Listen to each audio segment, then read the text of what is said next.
I came across, the Nacho Facebook page. Uh-oh. That's how I learned about it. I searched for, blended families on Facebook, came across that, and then I looked it up and I saw it and started talking about the technique. And once Heather implemented that, it was life changing. It was life changing. And then, she was doing her counseling and she realized, I probably shouldn't have done that. That's probably not how I should have handled it, regardless of how they were behaving. And so I want to say thank you to you, Lori, for coming up with that and putting the information out there, because it really works, right? So it's not just a theory or a concept, it works. Welcome to episode 273 of the Nacho Kids podcast. What's happening, fellas and ladies? What's happening? Okay, David, tell everybody about our $100 Amazon gift card giveaway. So if you go and leave us a review, podcast review, wherever you listen, we are going to take everybody who does that between now and the end of September, right? Right. And we're going to throw you in a pot. We're going to stir it up real good, pull a name out, and you'll win a $100 US dollar, since some of you are not in the US, Amazon gift card for leaving us a absolutely phenomenal review, because we haven't asked for those in a while, and, give you a little bit of an incentive to do that. So here's what you got to do, though. You got to leave the review, take a screenshot of the review, and then email it to us. That way we have your contact information. Email it to us at contactus@nachokids.com. Yep. And then we'll enter you into the drawing. Yep. And that's through the month of September. The drawing will be October the 1st. And we will announce the winner via email and on our social media. Right. Matter of fact, I might leave a review myself. No, David, you and I can't win. That's in the rules. Oh, man. All right. Our guest today is Michael Van Cleve. Michael is a certified financial planner that wants to help people in step families with financial planning. Hey, that's a pretty good idea. It is, but we didn't talk a whole lot about that yet. Imagine that. Yes, we talked more about his blend and situations. His daughter even stopped in and said hello. Hey, that's cool. I'm going to try to get his daughter on the podcast and try to get him and his wife to do a podcast with us and have him back for the financial planning part. So I told him we're going to have a month of the Van Cleves. That'll work. Yep. It is something that needs to be addressed. Oh, yeah. But we don't want to go into it because we haven't done the podcast yet. Okay. But there is a course on estate planning in the Nacho Kids Academy. Mm-hmm. Oh, and do not forget, in September, we are releasing the Change Your Stinking Thinking Challenge. Oh, yeah. That's the guided challenge, right? That's right. I forgot to say guided. It is the guided challenge. And we will release more information on that coming up. It looks like it will start towards the end of September. All right. Cool. Oh, and go check us out on Pro Say Dad X YouTube channel. So I go to YouTube and I go to Pro Say Dad X. X. Like DADX. Yeah, DADX. Okay. All right. So, David, that's all I got right now. And that's enough. Yeah. All right, cool. Well, let's get to listening to our interview. Today, our guest is Michael Van Cleve. Hey, Michael Van Cleve, how are you? I'm doing great. How are you? Doing well. So you're in a blended family. Yes, I am.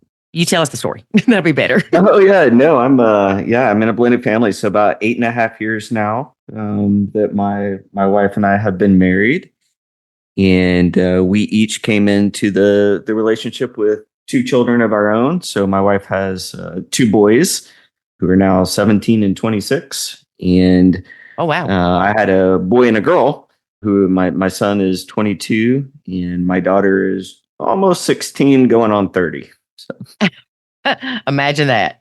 Yeah, it's fun. So there's never a dull moment, that's for sure. Of course. How often do you have your bio kids and how often do you have your step kids? Well, our 2 oldest bio kids live out on their own. So my son Joshua and her son James, since they're adults, fortunately they have not boomeranged and came back into the house on us. So they do support themselves on their own. But our two youngest, Tyler and Caitlin, they are with us majority time. So Tyler does go over to his dad's. It was every other week, but with school starting back and it being his senior year and dad living all the way on the other side of town, he's going to be staying with us most of the time. And just recently, in the past month and a half, my daughter, who used to go back and forth every other week, she lived with her mom the last couple of years, and she's, made the decision now that, hey, Dad, I want to come live with you and, finish out my high school years in your home. So, which I'm thrilled to death about. So it was heartbreaking when she moved out, but I understood there were some circumstances and so forth, but having her back here has just been fantastic. Awesome. During that 2 years, though, that she was with Bio Mom, you still saw her on the weekends or something, right? She didn't like to go back and forth and stay the night in the other parent's house. She likes to have one room and be there, which I understand. It's hard going back and forth. I get it. So, yeah, so I would, pick her up from school and we'd hang out and things like that. But definitely didn't get to see her near as much as I wanted to during that 2-year period. Yeah. Well, thankfully, she's with you now. Yes. Thank goodness. And when you first met your now wife, were you looking for somebody that had kids because you had kids? Yeah, that's a good question. So when I met Heather, I think I was, I would say yes. I had dated someone for a very brief period that didn't have kids and did not understand what goes into that at all. And so I remember she got really mad at me because I was talking to my ex-wife on the phone, but it was about the kids. Right. And she didn't understand why you would do that because she'd been married before, but didn't have kids. So she had no interactions with her ex-husband at all and had no reason to. So just didn't understand that. And, there were other things that went on with just having to be there for the kids that she didn't get. So that was definitely something important to me that, the person I was going to marry understood the dynamics of having children and, had experience with that. I'm glad you mentioned that because that was one of my things. I would prefer someone with kids so they would understand that my son's a priority. It doesn't mean that they are less than or that I'm choosing my son over them. It's my responsibility as a parent. Yeah, absolutely. Absolutely. And I would say that's one of the things that is different, right? When you're blending versus being a nuclear family, when you're nuclear, you're going to have a relationship with the person that becomes your spouse or partner prior to children being in the picture. And you have time to kind of build that bond and that foundation. And, they become kind of your number one priority. Now, even in a nuclear family, when kids come along, sometimes they get more of the focus. But, in a blended family, obviously, you're coming in with a much longer relationship and in many cases with your children already. Right. And you've got your own traditions and norms and, there's just a strong bond and relationship there. And now you've got this other person coming in and disrupting that to a certain extent. Yeah. A lot of step parents that we deal with that don't have kids, it is hard for them to understand the dynamics of why when little Johnny is only there every other weekend and he asks to go eat ice cream twice, you take him. Yeah. So, yeah, there's a lot to that. Yeah, definitely. Was your wife kind of the same, looking for somebody that had kids? Yeah, I think so. And she'd been single a little bit longer than I had. For me, it was just a couple years. I think for her, it was 7 or 8 years. So, oh, wow, a long time. She'll be the first to tell you she did not have a lot of luck with some of the guys that she'd met during that period. And so I know same for her when she and I met and we had a lot of similarities. We both had kids. It certainly made things easier to connect. Right, because you have more in common. Yeah, not necessarily easier to blend everything together, but definitely easier to connect. So. Yes. You work with financial planning, correct? I do, yes. And so you could help our listeners with advice for financial planning. Yeah, that's really my focus is financial planning for blended families. And so in addition to being in the industry for about 21 years now, I'm currently working on a doctorate, PhD at Texas Tech School of Financial Planning. in my research focus is just that blended families and finances, and really the relational aspects of that more Right. than the maybe technical stuff right on the finance side, but just understanding and blending psychology and financial planning together to see why things are so complicated and messy within blended families. And why does the divorce rate continue to increase with each subsequent marriage? And Right. of course, if you live in a blended family, you know why. Because 100%. it's not easy. Yeah. It takes a lot of work and a lot of commitment to stay together and work through things and get over that hump. And so I think I call it me search, Uh-huh. because it's being part of a blended family that has motivated me to go back in my late 40s and go back to school, which I'm out of my mind for doing, but there's just not enough research and focus out there on blended families and finances right now. So somebody's got to do it, I guess. So. And I applaud you for going back to school and doing that, because I did really well in school, but at this age, I have trouble remembering what you said to me 2 minutes ago. So Right. I don't know that I would do well in school at this point. It's funny because there's a lot of information that I have to remember, right? In doing the school, but because of that, I'll forget things all the time that my wife tells me, and it gets me in trouble. And I'm like, Heather, there's just no more room in my brain. It's not my fault. But Yeah, it's not my fault. I can't remember. Yeah, I love it. I'm going to use that. Doesn't work very well. So I want to talk to you about your blend and also the financial planning. So yeah. I know we have a time restraint today. I may just only get to one of those. Okay. Yeah, so no problem. We'll see how this goes. So you and Heather meet. Y'all fall in love. What was it like, you meeting her kids, her meeting your kids, and them meeting each other? Oh, interesting. So we did. We actually met online. On an online dating app. Which one? I got to know. Tinder. So she's my Tinderella. Oh, how cute. And so it didn't start off great. So we met online several months before we met in person, actually. And we had a couple of really good conversations on the phone, but she let me know that, hey, I had already started dating someone and I want to see where this goes. And I respected her for being, telling me that. She wasn't trying to date multiple people at the same time and so forth. But I was kind of bummed. I was like, I really enjoyed talking to her. So I had actually deleted all the online dating apps. And I was like, I'm just going to focus on myself and the kids. And who's got time for that anyway? And one night I got a little bit bored and I re-downloaded the app and I went on and there she was. And I messaged her and I said, hey, you're back. Does this mean you're single again? And I saved a screenshot of the message because she was like, yes, because I chose to be in. I'm like, okay. Basically saying, the guy ended up being a bum. Right.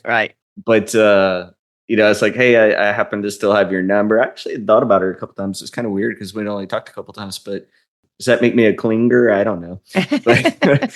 But I was like, hey, I got your number. Can I call you? And I called her and we had neither one of us are big talk on the phone people, but we ended up talking for about 5 hours on the phone. Oh my gosh. And she had just had surgery, but I was like, hey, oh, great. She's all doped up. Yeah, she was. She was all doped up. And I was like, all right, I'm not letting this opportunity pass again. I'm like, can we meet in person? And so we went on a date the next night, even though she just had surgery. And that was pretty much all she wrote. I know this is crazy, but I knew after the first date, I sat in my car and I'm a person of faith. And I just felt like God told me right there that, you're going to marry that girl. And 3 months and 2 days later, we did. So we had a very short courtship, which is crazy for a blended family. We learned that after the fact. Oh, whoa. But that's crazy for a nuclear family, dude. Yeah, it is. But even crazier for blended families. So it was a short courtship, but we knew exactly what we wanted. I think by the third date, I was, being a finance person, I was like, all right, let's talk about finances. Let me see your credit report and that kind of stuff. Right. I was like, what am I getting myself into? That is hilarious. I want to talk about that some more too. Yeah. She was very open to it, fortunately. And then when we did decide we were going to get married, she goes, you know what? She goes, I don't want to spend a bunch of money on a wedding. Let's just have the pastor marry us and keep it low key. I'd rather spend the money on a honeymoon or whatever. And I was like, I knew she was the perfect girl, right, for me. So, because who wants to spend 20 grand on a wedding or whatever? Right. And so, so we just kind of hit it off. As far as the kids meeting, it was interesting. Her oldest, I think I'm trying to remember. I only saw him maybe once before we got married. So I didn't know him too well, but the younger one got to spend some time with. I think it was probably a month and a half after we were dating that we introduced the kids because we knew it was going somewhere. I had given myself a rule: don't ever introduce the kids to someone unless you've been dating for 6 months. But I broke my rule with Heather. I don't know. I just knew. But they met, but it wasn't great all around.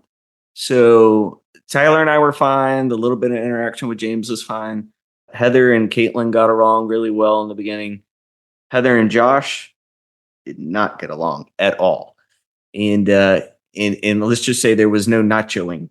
Mm-hmm. And so Josh had said something disrespectful to me, and Heather got right in his face and shook her finger and said, "You're not going to talk to your dad that way." And this was really early on. And that was it for their relationship for years. And they have since reconciled, which is great. But that was it. Okay. So since you're giving me names, usually people don't. So I don't. Yeah, I use fine. names all the time. Bio son 22 is Tyler? Josh. Okay. Yeah. See, I screwed it up. Bio daughter is Caitlin. All right. And stepson 17 is Tyler.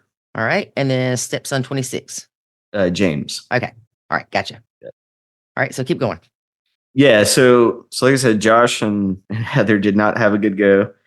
And we were already having issues because he was just misbehaving, and that's not my style. And so we were butting heads. And you and Josh, your own son.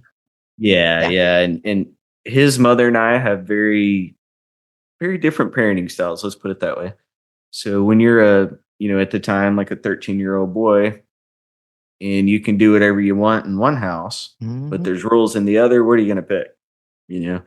And so that our conflict, along with him and Heather not getting along, he moved out. Okay. And he went to live with Mama. So. And how did you feel about that? Did you feel like you were choosing Heather over your son? Oh yeah, it was heartbreaking. He moved out before she and I married, but he was, when we first started dating, he was still living there with me every other week. So that was what, 12 weeks. I'm not trying to be funny, but y'all dated 3.5 months and then you got married. So he might have met her 3 times. Yeah, it wasn't very often. They didn't have a ton of interaction. So, hey, you know what, Lori? We've got a guest. My daughter just walked in. Caitlin, do you want to say hi? We're not on video. So. Hello. Hey, Caitlin, how are you? I'm good. I want you on our podcast. Okay. All right, we're going to plan it. Okay. Yeah. Hey, if you could sum up what living in a blended family is like in one word, what would you say? Putting you on the spot. Interesting. That's a good way to put it. That's a good way to put it. Politically correct answer there. All right. So, Michael, you and I have to talk to get Caitlin on here. Oh, yeah. Yeah. I told her I want to get her on one. And I said she's not going to know the questions in advance. So it's just pure raw emotion, real life. All right. So, y'all, Caitlin will be a guest soon. I'm excited. Yeah. Yeah. It's going to be good. It's always great to hear the kids' perspective. Oh, yeah. Yeah. For sure. But yeah, so they didn't, back to what you're saying, they did not have too many interactions, but the initial interaction wasn't good. Yeah. So that kind of soured things. But honestly, I mean, like I said, he and I were already having problems. Where I think the hardest part was, and where I really felt like I had to choose between my wife and my kids, was a couple of years ago when Caitlin did move out to live with her mom. My wife was going through a tough time. She'd just gotten some medical news, which I won't go into the details, but I do want to maybe touch on the financial impacts of that here in a moment, because it's not something you expect when you go into a blended family usually. But she'd gotten some bad medical news, and some things were happening at work. So she had entered kind of a period of depression, which was quite understandable. And my daughter was at an age where she wasn't being very respectful. So 13, 14-year-old teenage girl. Mm-hmm. And so again, we weren't nachoing. And so Heather and Caitlin ended up butting heads and having some conflict. And Heather ain't getting along with nobody. yeah, not initially. And it wasn't all her fault, right? It was like both Right. ways. But Caitlin has always been, I mean, that's my baby girl. That's daddy's girl right there. Mm-hmm. And when she moved out, it really was kind of like it's me or her, like Heather basically is it's me or Caitlin. Right. Of course, I didn't want to lose my marriage and go through another divorce, but I didn't want to lose my daughter. Right. But I also didn't want my daughter in the environment of that kind of relational conflict, right? Right. And so she said, "Dad, I want to live with mom." And I said, "Okay." But it broke my heart. I can't tell you how much I'm not afraid to admit it. Like I must have cried every night for a long time. Of 2 years, probably. Yeah, pretty much. But through some therapy, which I think is healthy for everyone. Yep. Through especially in blended families, through some forgiveness and asking for forgiveness and just healing and restoration. Like Heather and Caitlin repaired their relationship better than it ever was even before that. Awesome. Early on, and for the first time, I'd say we're a fully blended, functioning family. It took us about 8 years to get there, but some of that forgiveness started about a year ago, so at about the 7-year mark. And just having Caitlin back here has been, man, I'm gonna start crying right now. I got to keep from getting emotional, but just having her back and having her and Heather get along is like just such an amazing and wonderful thing. It's priceless. It is, and I think we spend a lot of time thinking about the negatives and the challenges and the hard parts of being in a blended family. Right. But there can be some really beautiful things that come out of that if you make it through, Yeah, you got to get on the other side. Yeah, for sure. You got to get out of the funk. That can be hard to do. There's a conceptual framework in the academic world, in the kind of the mental health side of things called the step family cycle. Mm-hmm. And it was developed by Peppernow, a lady named Patricia Peppernow. Yep. And there's 7 stages to that cycle. And on average, it takes about 7 years to go through those stages. So we were pretty much there, but it's kind of like the forming, storming, and norming, right? That you hear about in the business world or whatever. Like you're going to go through kind of an initial phase where maybe you're in that honeymoon and fantasy type stage, and you think, you know what, I got a second chance here, a new start or fresh family, and everything's going to be so perfect. It didn't take too long to realize that that's not the case. right? And now you just have a new set of problems, Right. a different set of problems. So, Well, let me ask you this. So when Heather got in Josh's face and stuck her finger in his face and said, "You're not going to talk to your dad like that," were y'all dating? we were. Heather is ballsy. Yeah. So, I mean, but, I will say her kids are very well behaved. Mm-hmm. And that was another thing, too, is like she just had 2 boys. And I mean, let's just face it, boys and girls are different. And so girls bring on a different set of challenges that she wasn't used to. And of course, Josh is a boy. So, but she wasn't used to a kid talking to their parent that way. And he was going through a very rebellious phase. He didn't take the divorce well. And, he acted out. And that's not an excuse for the way he was acting, but there were reasons, right? Mm-hmm. And that's how she handled that. And it actually reminded me, I wanted to come back. Part of the healing and restoration, and it's not just been between Heather and Caitlin, it's been Heather and Josh as well, is that she started nachoing. Awesome. And so I came across, the Nacho Facebook page. That's how I learned about it. I searched for, blended families on Facebook, came across that, and then I looked it up and I saw it and started talking about the technique. And once Heather implemented that, it was life-changing. It was life-changing.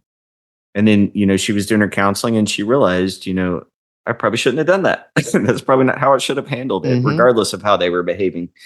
And so I want to say thank you to you, Lori, for coming up with that and putting the information out there, because it really works, right? So it's not just a theory or a concept. It works. It does. It does. But the key to that is the person that needs to nacho has to be receptive to it and understand why. Your wife put in a lot of work, because she did. from her little bit of personality I know, with her standing up to your son, or I mean, your son. Yeah. I'm thinking, I know how hard it was for her to keep her mouth shut. Oh yeah. And still is probably sometimes. Yeah, but like her love for them has grown too. Yes. Because the relationship grew, the love grew, and it's never going to be the same as your biological kids. Right. Just not. And I think I didn't realize that coming in. I thought, oh, we're going to treat the kids the same and everything's going to be the same and it's going to be great. So I definitely was uninformed when it came to that, unintelligent about it, and found out pretty quickly the hard way. But you're not, and there's biological reasons for that. Right. There's a theory out there called kin selection theory, and it looks at altruistic behaviors and how genetic relatedness impacts that. And the greater the genetic relatedness, the more likely you are to engage in an altruistic behavior. Well, there is no genetic relatedness with your stepkids. And it just makes a lot of sense when you really dig into it and you start applying it to life. It's like, well, that's true. I love I don't know James that well, but I love Tyler to death. Mm-hmm. But my desire to financially pay for things and support and fund college and all that, it's just, I have this innate desire that's much stronger with my own children than it is with Tyler. The relationship that I build with Tyler helps overcome some of that because I do want to help and things like that. But it will never be the same. Yeah, it's just never going to be the same. And that's okay. Right. And I think that's what you just said is important, is understanding and recognizing that is okay. Right. Because I felt guilty about it for a while, but then no, I mean, that's just the way it is. Yeah, it's just the way it is. It's like the other day I had said something and Jackson and I were talking about how I don't intentionally treat him and the stepkid differently. But you do. Right. You do. Even with simple stuff. Like if Jackson leaves a dish on the counter, it doesn't make me as mad as when the stepkid does it. Oh, yeah. Yeah. Yes. Yes. Things like that. And you can't help it. It's not like you wake up and go, I'm going to not be as kind to stepkid as I am my own kid today. That's right. It's not that way. Now, honestly, Michael, between your son and your daughter, your bio kids, Josh and Caitlin, you feel differently towards them, don't you? You do. You can't admit it, but you do. Like you connect more with one than the other usually. Caitlin's your baby girl. Is my baby girl. Yep. And it's not that you love Josh any less. You love Josh as much as you can possibly love Josh. Right. And you love Caitlin as much as you can possibly love her, but it's a different kind of love. And people try to put it on a scale, and you can't. Right. Yeah, you can't do that. And it's funny, too, because you mentioned like the mess or whatever. Well, I also find that's where if Heather and I have conflict, honestly, it's only ever about the kids. Mm-hmm. And it's not the kids' fault. Whether it's money or anything, it's still related to the kids. Yeah. And what I find is like we defend our own kids against each other. Right. So if she starts complaining about a mess that Caitlin made, I defend Caitlin and I catch myself doing it. And and then you go tit for tat. Yeah. And I start to complain about Tyler, she defends Tyler. Uh-huh. And you just get so defensive about your own kids. And sometimes it can turn into a fairly heated discussion. That's how I'll put it. But yeah, it can get a little messy. So. Well, it's funny. David and I now, if somebody says something, the other one will come back with the tit for tat, but we start laughing about it because we're like, that was a good one. Yeah. Kind of thing. Because again, it's not like you think, oh, I'm going to believe my kid over your kid today when they tell me something. Yeah. You just innately do. Right. It's your kid. There's that biological connection that you cannot deny. That's right. And everybody I've ever talked to that said they love their stepkids like their own, I say, well, how old are your kids? Oh, well, I don't have any. Well, you don't know that you love them like your own then. But then when they have bio kids, they're like, oh, now I see what you're talking about. Yeah. You know, and that's the thing. If you're not part of a blended family, it really is hard to comprehend and understand. And that's something I've noticed too. Like when earlier in our marriage, we went to do some marriage counseling, and this person actually held themselves out as focusing on blended families, but it was awful. It was awful. Mhm. And I know when we did our estate planning with the attorney, estate planning for a blended family, much more complex. Mhm. The attorney, just tried to approach us like a nuclear family. And I see the same thing in the financial planning world. Like you cannot approach a blended family the same way you do a nuclear family. You just can't. It's different. Right. And people just don't understand that unless they experience. But it's like that with anything in life, right? Like, if you've lost a spouse, they died, like that person understands that more than someone who hasn't, right? So Right. I get that, but there is definitely opportunities for more understanding and awareness. Right. To feel it, you have to live it. Yep. Yeah. And being able to rebuild those relationships with your stepkids, it is great. I love my stepkids, and they've gave me step grandbabies that I love. And I was sitting there the other day thinking, if David and I would have given up, I wouldn't have all this. Watching these kids Right. grow up and love their own kids and stand up for their own kids over anything, it's helping them understand why I treated Jackson the way I did Right. and that it wasn't a diss against them. Right. So, how did the kids get along? Because Heather done messed everything up. No, you will get me in trouble with this No, podcast. I'm not. And Heather, if you listen to this, I am joking with you, girl, because I get it 100%. I wasn't Yeah. all the problem, but I was the monkey wrench that came in. Everything was running fairly smoothly by somebody's perception before I came in. And then it's like a monkey wrench. And so I get it. It's not just us, but I'm going to pick on Heather Oh because yeah. I tell you, within dating and stood up for you, dude, I'm impressed Yeah. and shocked. Yeah. Yeah. Yeah. But yeah. What? And now I forgot the question. What was? I'm sorry. Well, I have to ask you too. Will Heather come on here too? I asked her about it. I think she will. Definitely no camera, but she'll come on. Okay. So, She's like, I am. No camera, please. No camera. yeah. All right. Okay, good. We're going to have your whole family on here. Yeah. We'll get on here. But yeah, I think you had asked me about the kids, how they get along. Yeah. Like I said, James has never come around a whole lot. So there's just no relationship there. There's no conflict, but there's no Right. relationship.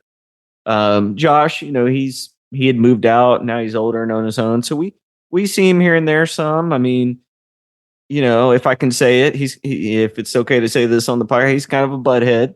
It's So, okay. he picks on Caitlin a lot, and it's his little sister. And then of course he hadn't always been the nicest to Tyler either. So, but he didn't really know James at all. Right. Was James living with y'all at all? No, he didn't. He was in his senior year of high school, and it was on the other side of town. So Heather moved over to this side where I'm at, and of course he didn't want to do that. It's his senior year, and I understand that. So he stayed with his dad. It was like the second half of his senior year. Yeah. So Okay. so yeah, so that there's that. But as far as Caitlin and Tyler, they're the ones that have been around each other the most. And they get along. Tyler likes to pick on her like a boy, Mm-hmm. but it's all in good fun. And, he honestly, he spends most of his time in his bedroom doing computer stuff. And Caitlin's a little bit more of the out and about social butterfly. So, but they do, they're completely cordial to each other. I wouldn't say they have a true brother sister type relationship, but they've never really had any conflict of any kind between the two of them. Yeah. I remember with Jackson, there were times that he would get in arguments or fights with the brothers. Yeah. Of course, I would jump in and rescue him. He's 5 years younger than them, right? And at one point, it came to me all the times my sisters and I fought. Yeah. And I realized that by my interfering when they did have a disagreement, I was causing them to not like him, causing them to be mad at me for babying yeah. him. Yeah. And that there were going to be times in his life that I wasn't going to be there to defend him or take up for him.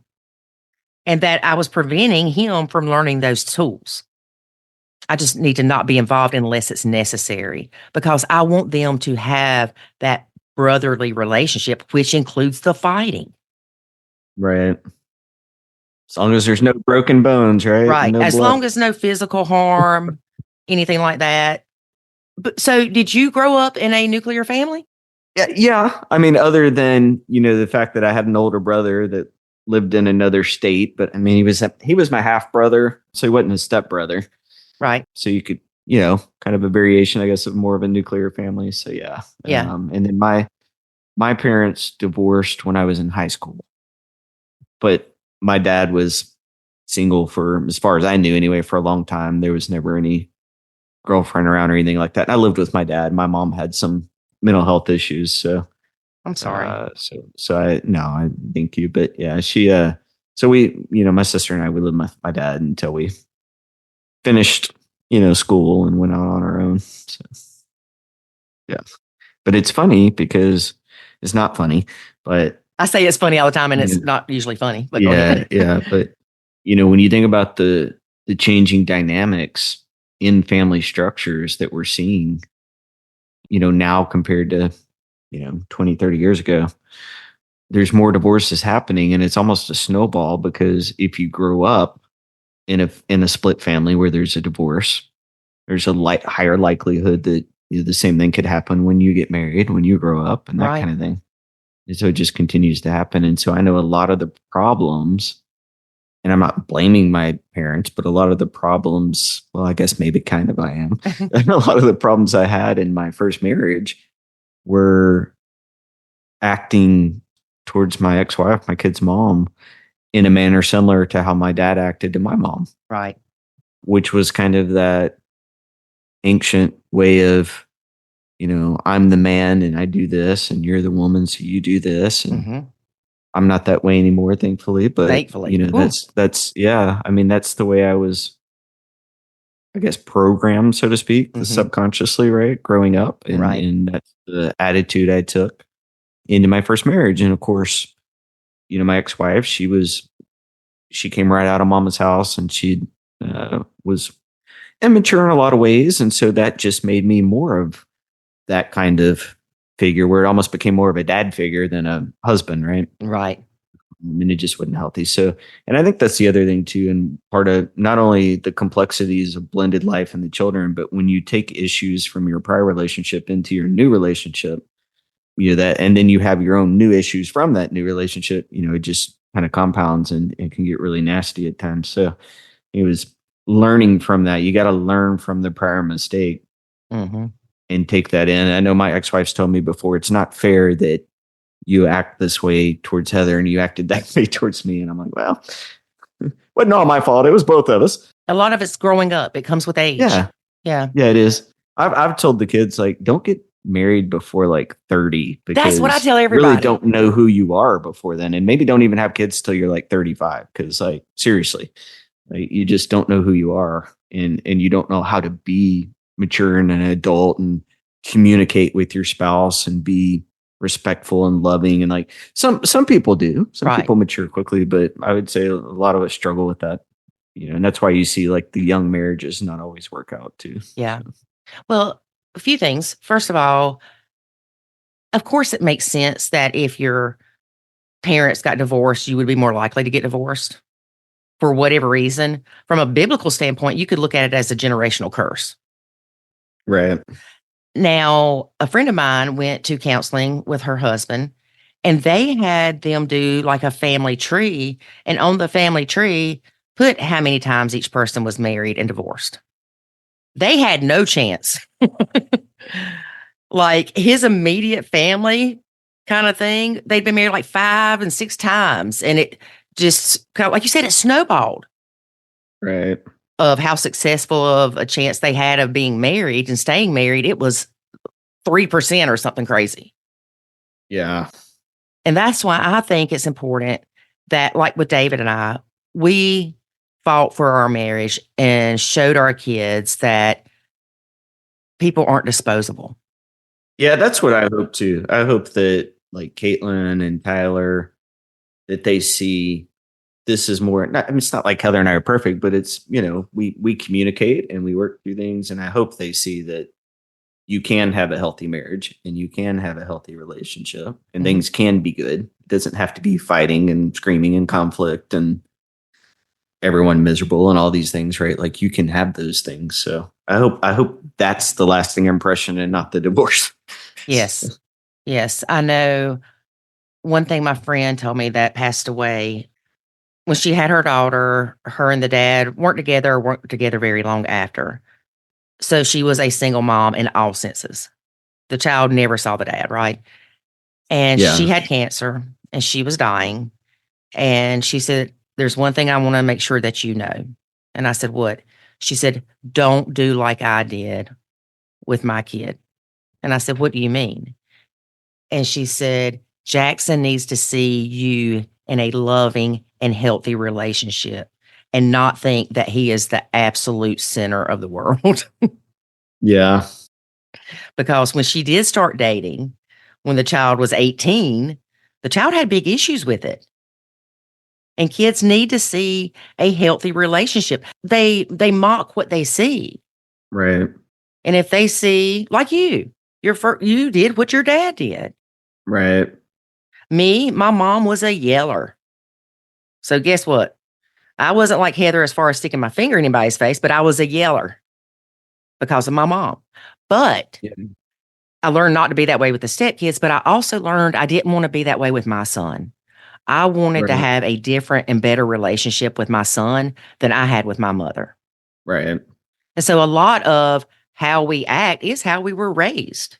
That all has to be taken into consideration. Yeah, for sure. All right, Michael, I know you have to go. So we got to get you back on here again for the financial podcast. Yeah, I'd love to do that. We've got to get Caitlin on here. And we need to do a group call with you and your wife and me and David. That'd be great. All right. So we might just have a month of the Van Cleaves. Let's do it. All right. So you and I will be in touch. But thank you so much for talking to us about your blended dynamics, because that's going to help us understand more when you and I start talking about the financial side of things. Yeah. Thank you so much for having me on. Like I said, I love the focus. I love what you're doing with the Nacho kids. It's definitely an honor to get to come on here and be a part of it. Well, thank you. David, I know you weren't a part of this interview, but he and his wife got married 3.5 months after a meeting. Oh, wow. Right. See, I think you would have done that to me if I hadn't slowed you down. What? We see that a lot, though. Well, I think it's because I'm making some assumptions, but you get out of the first relationship and it's like, okay, now I know exactly what I don't want. Yeah. As soon as you find what you do want, it's like, okay, I'm not getting any younger. And, I think you just pull the trigger faster. Yeah. Yeah. I can see that. Yeah. All right. Well, David, that is all I have for today. All right. Good deal. Well, just a reminder for those of you who didn't hear it in the beginning, or just a reminder, you can go and leave a review for us and then send us a screenshot of that to contact us at nachokids.com. We'll get you entered into the $100 Amazon gift card. We wouldn't call it a challenge. Giveaway. How about that? Yeah. Giveaway. All right. Join us again next week. And remember, life is good When you nacho.